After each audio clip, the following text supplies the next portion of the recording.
if he should see the convoy of an African minister, not our president, I'm not touching the presidents.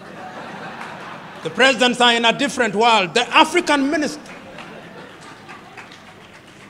The African minister will never queue. Oh, he's anathemic. Oh, the African minister is a demigod. Oh, Africa. The African counselor in your rural home, when they go to churches, not even if it is not their denomination, they saunter to the front seats. And even our latter-day clergymen will invite them to share their wisdom with the people, even if we know that they are village fools.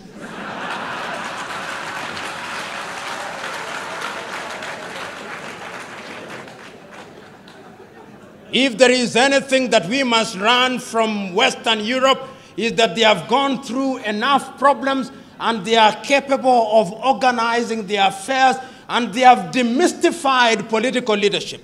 We must demystify political leadership going forward. And once we do that, and I think we can do it because I can now begin to see something happening in Africa. Young Africans are beginning to ask searching questions. Africans are beginning to recognize that corruption is a cancer in our body politic. They are beginning to recognize that those who want to buy their votes don't mean well for them. They are beginning to recognize that there is enough money to change their lives if the thieves are eliminated from the political arena. They are beginning to realize that commercialization of politics is a threat to democracy. They are beginning to rise up. And I think that those who have not smelled the coffee will be surprised. They will be surprised when the ground moves from under their feet. They'll be surprised when Africa begins to elect individuals who can demonstrate that they have ideas, because the politics of the 21st century is the politics of ideas and about competition of ideas. And therefore, when one is appointed into any public office because of the demands of the electorate, and this relationship between the African member of parliament or the African president and the electorate is a symbiotic relationship. It is symbiotic in a very perverse manner. And I suspect I'm misusing the word symbiotic, but I'll use it or misuse it nevertheless, to the extent that it explains my point.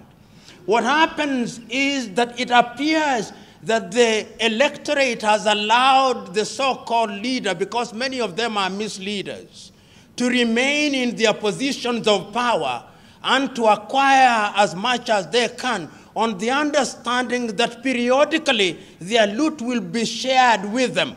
It is some kind of Robin Hoodism of a latter-day kind. And this Robin Hood kind of politics is a little bit different, at least from my understanding. Robin Hood robbed the rich in order to share with the poor. But our latter-day African Robin Hoods are in the business of robbing from the poor in order to give a pittance to the very poor.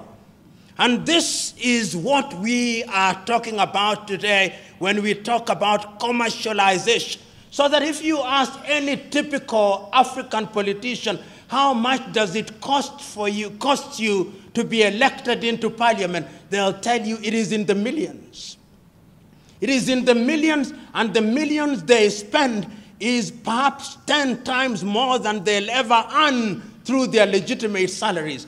And I ask myself, if your salary in 5 years is going to be 1 billion Ugandan shillings, why should you spend 5 billion Ugandan shillings to get into that office? There must be something that we do not see, but you see, and I know what it is.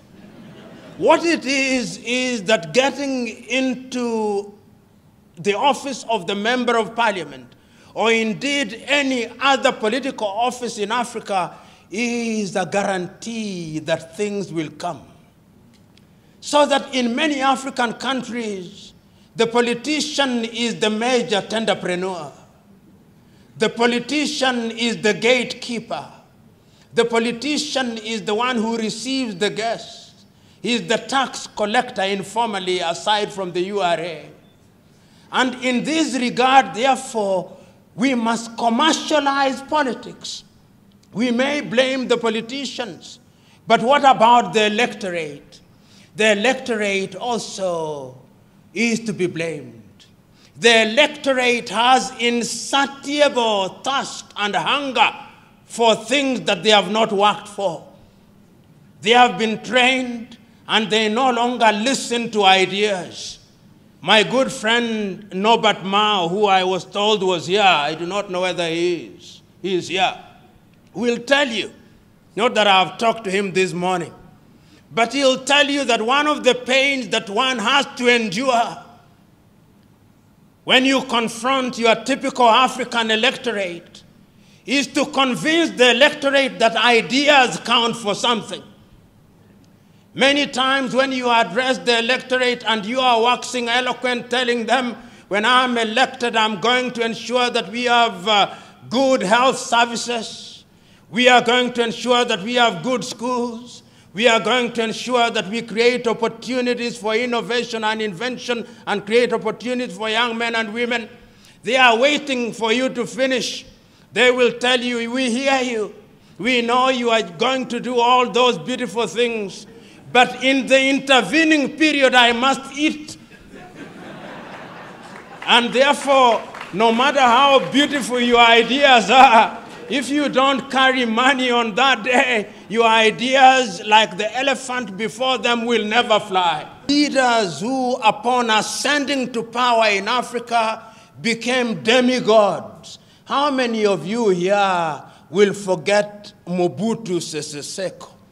How many of you here will forget Jean Bedel Bokassa? How many of you here will forget Samuel Doe? And then we had the emergence of guerrilla movements where people rose against their very own who had used their positions of power to destroy what had been gained over the years. And then, in those early days, you will also remember that many African leaders, including the enlightened ones, took the view that because of ethnicity, it was necessary to unite the people. And whether you are speaking from Dar es Salaam in Tanzania, or Lusaka in Zambia, or Kinshasa in what was then Zaire, now the Democratic Republic of Congo, or you are speaking from Nairobi in Kenya, and here in Uganda, the clarion call was that we must have one-party states.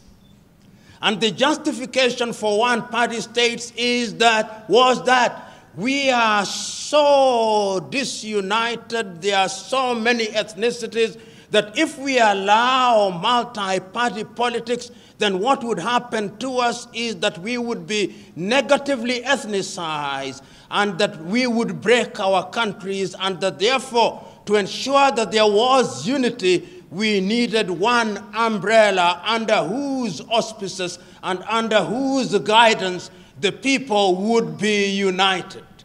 But no sooner had we sufficiently articulated the beauty of single-party states than Western Europe told us, no, that is not democracy. Democracy means that you must have many political parties. Democracy means that you must have regular elections. Democracy means that you must have the civil society, so that our brand of democracy as we embrace it today, I dare say without fear of contradiction, was not conceived in Africa. It was conceived for us in Paris. It was conceived for us in Madrid. It was conceived for us in London. It was conceived for us in Washington. And we have swallowed it line, hook, and sinker. Africa does not tell our own story.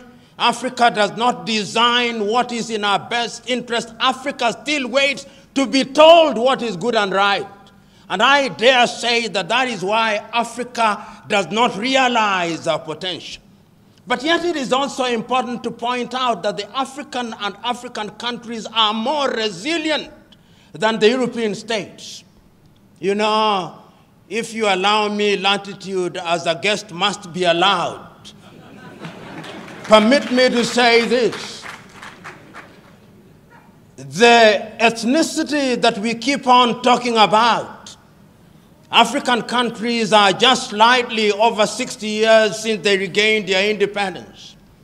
Take Nigeria, for example, with over 500 ethnic groups created within an artificial boundary.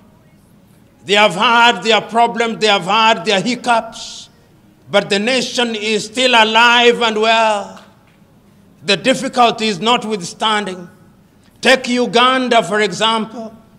You've had your difficulties, you've had your trials and tribulations, but the nation is still alive and well. Tanzania, with over 136 ethnic groups, the nation is still alive and well. There is a sense in which, in the face of our difficulties, we have succeeded in managing those difficulties, however painful it has been. But look at Europe, the pontificating Europe. They cannot handle diversity. They cannot. And it's important to remind ourselves this, if only to energize ourselves. The Europeans have had to fight two major tribal wars. They called them world wars. They were tribal wars. The European tribes were at war with each other in 1914. They may have recruited a few Africans and a few other people, and then they call it World War. Then they had another major tribal war in 1939 through to 1945. They didn't call them tribal wars, they called them world wars. And I want you to look at Europe and the purity of their nation. If you go to Sweden, the nation is almost 90% composed of the Swedes, with a small lapsed population, and for that small population, they even have a separate parliament for them. That is how they handle it. You go to Finland, 90% of Finland are the Finns, with small Swedish population. You go to the Netherlands, the same. You go to England or the Great Britain, whether he is great or not, I do not know. But he is the Great Britain. Even there, if you talk to the Scots, they have something to say about the English. If you talk to the Irish, they have something to say. If you talk to the Welsh, they have something to say. Go to Spain, where there are a few more tribes, they had a civil war. Go to Italy, largely the Italians. And you walk across to Eastern Europe. Yugoslavia was united as one nation under Joseph Broz Tito. Did they not produce many countries during our lifetime? The Soviet Union has given birth to many countries. They have gone into ethnic purity. Africa remains the only continent on earth that somehow, having had artificial boundaries imposed on her, saying that we will retain those boundaries and make the best of it, and one need only go to the pronouncements in 1963, the pronouncements of Kwame Nkrumah and Julius Kambarage Nyerere on the inviolability of the boundaries, repeated again in 1964 in Cairo, in Egypt, that if we choose to redraw these boundaries, Africa will be perpetually at conflict, and therefore heavens have given us a lemon. Let us not ask for an orange. Let us make a lemonade unto ourselves. And we are making the lemonade.